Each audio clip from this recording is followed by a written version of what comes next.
बिस्मिल्लाहिर्रहमानिर्रहीम। अस्सलाम वालेकुम। की हाल है भैन भाइयों? अल्लाह पाक तुहानू खुश रखे, सलामत रखे। मैं अज बना रही हूँ चिकन पुलाव, तो मैं क्या दी रेसिपी तुहाडे नाल शेयर करा। मैं 3 ले ने वड्डे वड्डे टमाटर, और जो इनग्रीडियंट्स चाहिए ने वो सारे तुहानू वखानी हाँ। 3 टमाटर लेने, हरियां मिर्चां लियां ने, प्याज लेने 2 हिस्सों में किते ने। यह जड़े ने ना प्याज असी ब्राउन करांगे चावलों, ए जड़े यखनी पावांगे।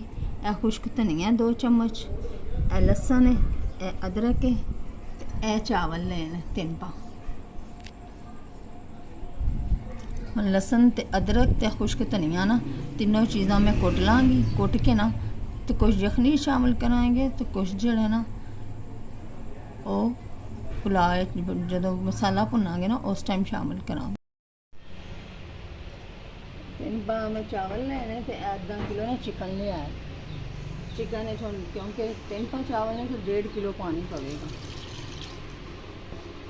मैं यखनी बनाने लिए रख दी पई हाँ।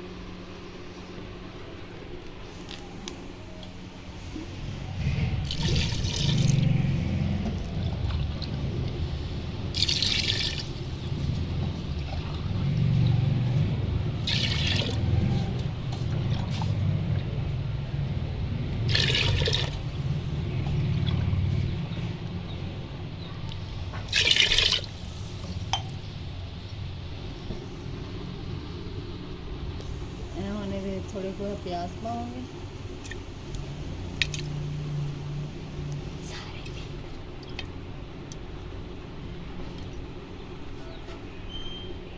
अदरक लहसुन का पेस्ट 1 चम्मच है पावांगे।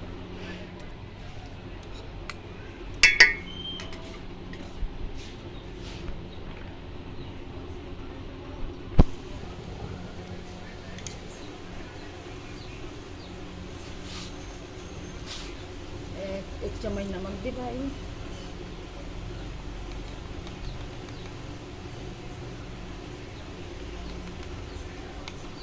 थोड़ी सी हल्दी पाई, चौथा हिस्सा चम्मच।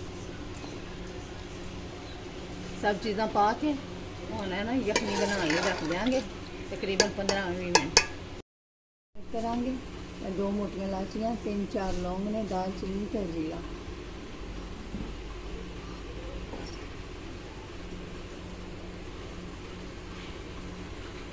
यखनी तैयार हो गई है, हुण इन्हां में छान लेनी है।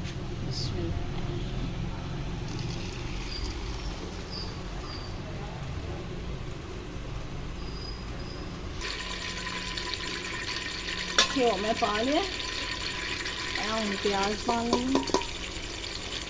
तकरीबन पाइया तो थोड़ा को घट घ्यो पाया।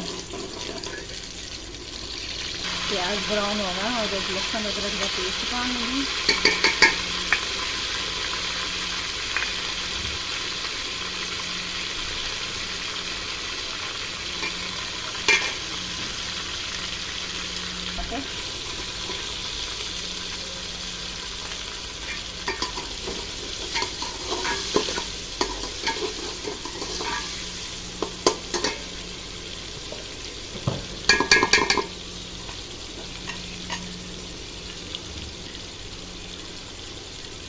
हरियां मिर्चां तो खुश्क धनिया मैं कुट लिया सी, यही शामिल कर देने। असी थोड़ा स्पाइसी पुलाव खाने हैं, तुम अपनी मर्जी के हिसाब से बना सकते हो। थोड़िया मिर्चा खाते हैं तो थोड़िया पा लो। वैसे 8-10 हरियां मिर्चा ना कुट के पाई। बहुत खुशबू आ रही है, बहुत प्यारी भी है।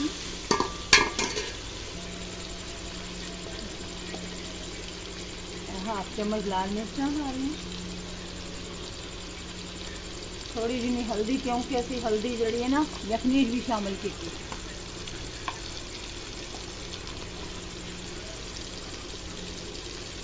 चम्मच नमक।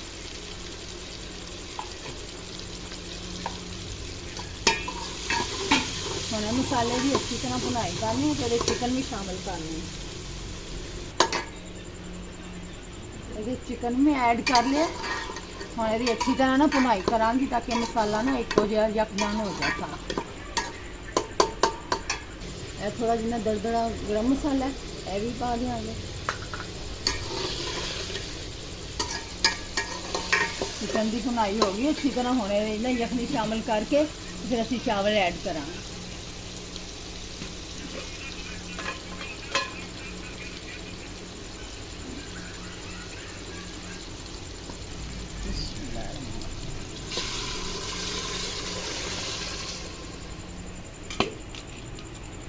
उबाल आएंगे उबाला आ जाए तो फिर असी चावल पा देंगे। चावल हम ऐड करने मैं धो के साफ करके अच्छी तरह रख लिया सा।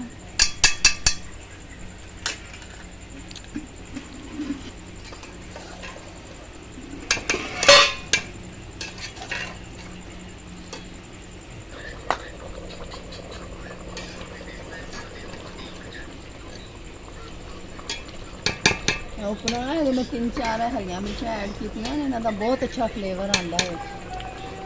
चावलों का पानी खुश्क हो गया तो मैं तवे के उत्ते ना थले तवा रख के तो दम दे तैयार हो गया ना। बस हम डिश आउट करना है। वेखो माशाल्लाह साड़ा चिकन पुलाओ कितना ज़बरदस्त टेस्टी तैयार हो गया। माशाल्लाह खिले खिले चावल ने सारे वेखो कितना प्यारा लग रहा है और खाने भी बहुत ज़बरदस्त है। बहुत ज़बरदस्त जायका बहुत मज़ेदार चावल बने ने। तुसी भी ट्राई करना। वीडियो पसंद आए तो वीडियो ਨੂੰ लाइक करना, चैनल ਨੂੰ सबसक्राइब करना। फिर मिलांगे अगली रेसिपी दे नाल। हुण मैनूं इजाज़त दिओ। अल्लाह हाफिज़।